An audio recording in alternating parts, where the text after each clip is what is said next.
Alright everyone, as the 4th of July steadily approaches here, reminder that July is MAGA month. We just went through something month. It's no longer actually even clear what was being celebrated. It seems no longer to be about orientation or anything like that. Race has been put in, gender at large, in the Tumblr sense, and literally everything else. Ukraine has been tossed in there from time to time.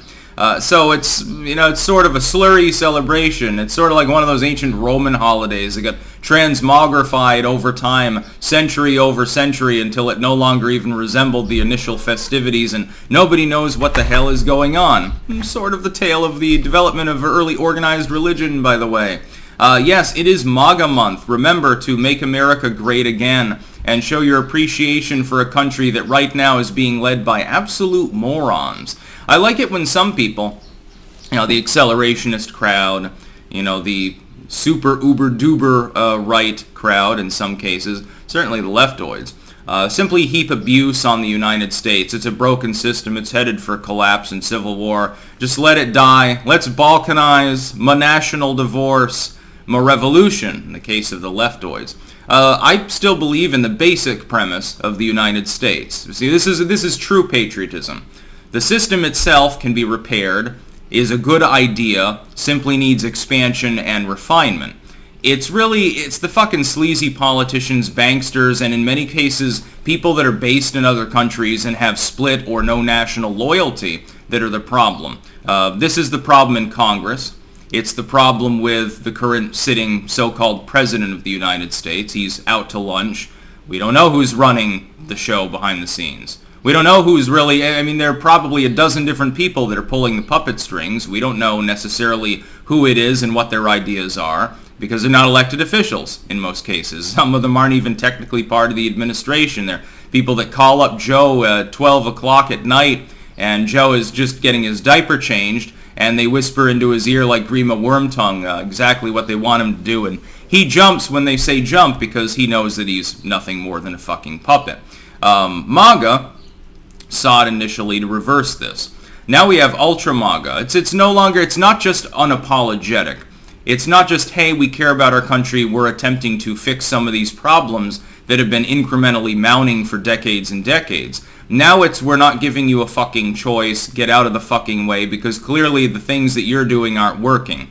And thankfully, this is the optimism part, although there are things to be pessimistic about, like the housing market over the next couple of years.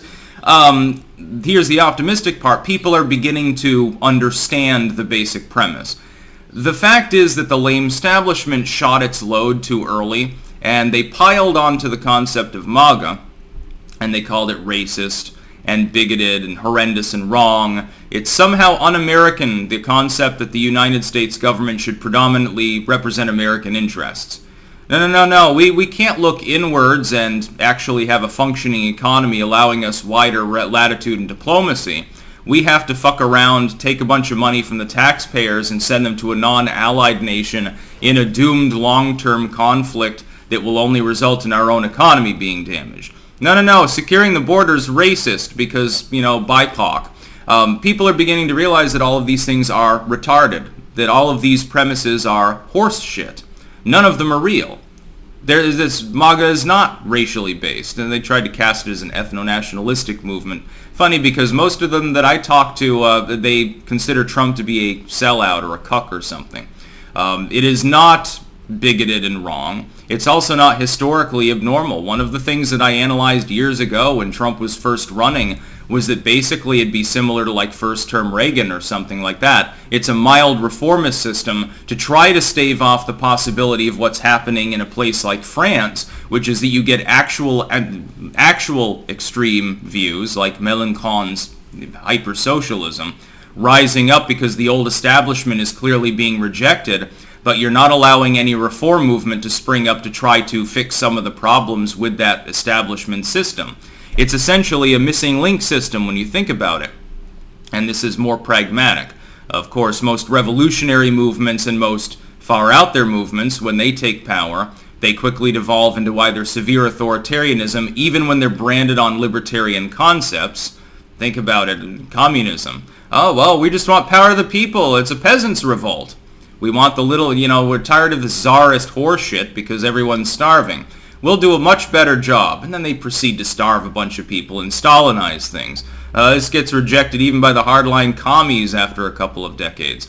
That's typically what happens with the further out there movements if they gain dominance. And make no mistake, there are plenty of people who would love the United States to collapse. I just think that it's something that's worth saving.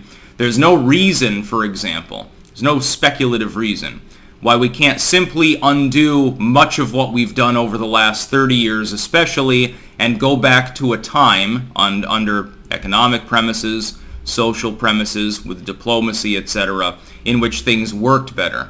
There's no civic restraint on the capability of doing that. At this point, one of the last final shields protecting the Republic is arguably the goddamn Supreme Court, which is one of the pessimism reasons, by the way, I will admit. When the SCOTUS is standing in the gap and forcing the issue on things like guns, it just means that Congress has not done its job properly.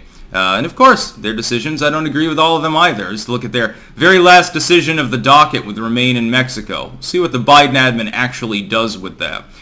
So July is MAGA month. And this 4th of July, remember how little you paid for your feast, your lentil burgers and your cricket hot dogs and stuff like that. Imagine how many more of the cricket hot dogs, those delicious Klaus Schwab's burgers that you could have bought back in 2017 or 2018.